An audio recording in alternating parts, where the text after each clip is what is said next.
بسم اللہ الرحمن الرحیم۔ حلال کمائی کی برکت۔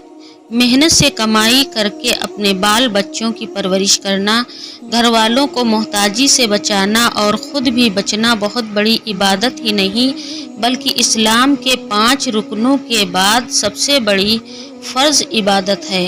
قرآن و حدیث میں اس کے بارے میں سخت تاکید آئی ہے۔ اللہ پاک فرماتا ہے، ہم نے تمہیں زمین پر رہنے کے لیے جگہ دی اور اسی میں تمہارے لیے روزی بنائی۔ سورہ اعراف اور سورہ حجر میں فرمایا، اور ہم نے تمہارے لیے وہاں روزی کے سادھن بنائے اور انہیں بھی روزی دی جن کو تم کھلا پلا نہیں سکتے تھے۔ سورہ بقرہ میں فرمایا، حج کے موقع پر بھی تمہیں اپنی روزی تلاش کرنے میں کوئی گناہ نہیں۔ روزی کو اللہ پاک نے اپنا فضل بھی قرار دیا اور حکم دیا، اللہ سے اس کا فضل مانگو۔ سورہ نساء۔ ان آیتوں کا مطلب یہی ہے کہ انسان دنیا میں پھیل کر روزی تلاش کرے اور اپنی محنت اور کوشش سے اللہ کی بکھیری ہوئی روٹی کو جمع کرے، خود بھی کھائے، گھر والوں کی پرورش کرے اور دوسروں کو بھی کھلائے۔ قرآنی آیتوں کے علاوہ حدیثوں میں بھی اس کی سخت تاکید آئی ہے۔ اللہ کے رسول فرماتے ہیں، حلال روزی کمانا فرض عبادتوں کے بعد سب سے اہم فرض ہے۔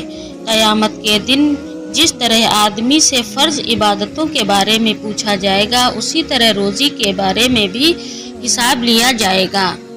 حلال روزی کمانے اور کھانے کھلانے کی برکت یہ ہے کہ اس کی بدولت انسان کی طبیعت نیکی اور نیک کاموں کی طرف لگتی ہے، اسے عبادت کی توفیق ملتی ہے، آنکھوں میں شرم و حیا اور چال میں شرافت پیدا ہو جاتی ہے، اور سب سے بڑا فائدہ تو یہ ہے کہ قیامت کے دن اس کا چہرہ روشن ہوگا۔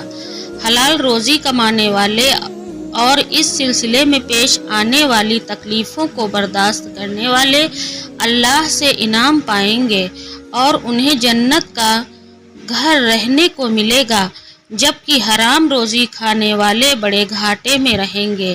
پہلی بات تو یہ ہے کہ انہیں عبادت کی توفیق نہیں ملے گی۔ اگر کوئی حرام کمائی کرنے والا عبادت کرے گا تو اس کی عبادت قبول نہیں ہوگی۔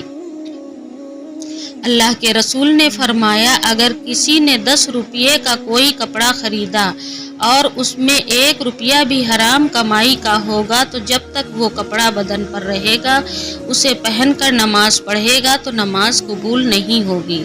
حضرت ابو بکر صدیق رضی اللہ تعالی عنہ کا بیان ہے، اللہ کے رسول نے فرمایا، حرام روزی سے پہننے والا بدن جنت میں نہیں جائے گا، حرام روزی سے پڑنے والا گوشت تو جہنم کا ہی حقدار ہے۔ جو لوگ لوٹ کھسوٹ، بے ایمانی، چوری، رشوت وغیرہ جیسے ناجائز و حرام طریقوں سے کمائی کرتے ہیں اور ان کے بچوں کو پالتے ہیں، وہ دنیا و آخرت میں گنہگار و سزا کے حقدار ہیں۔ ایسے لوگوں کی دعا قبول نہیں ہوتی۔ یہی وجہ ہے کہ کچھ لوگ شکایت کرتے نظر آتے ہیں کہ برسوں سے دعا مانگ رہا ہوں، قبول نہیں ہو رہی ہے۔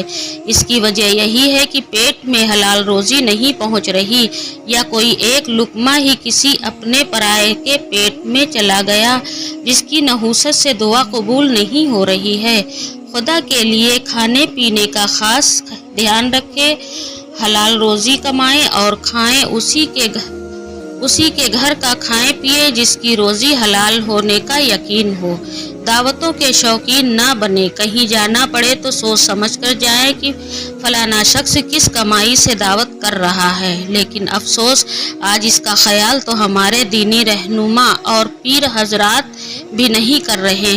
پتہ ہے کہ مرید کا کاروبار الٹا سیدھا ہے، لیکن اس کی ناراضگی کے خوف سے اسے کچھ کہنے کی ہمت نہیں کرتے اور آرام سے اس کے یہاں دعوت میں جاتے ہیں۔ اللہ ہدایت دے، آمین۔ السلام علیکم۔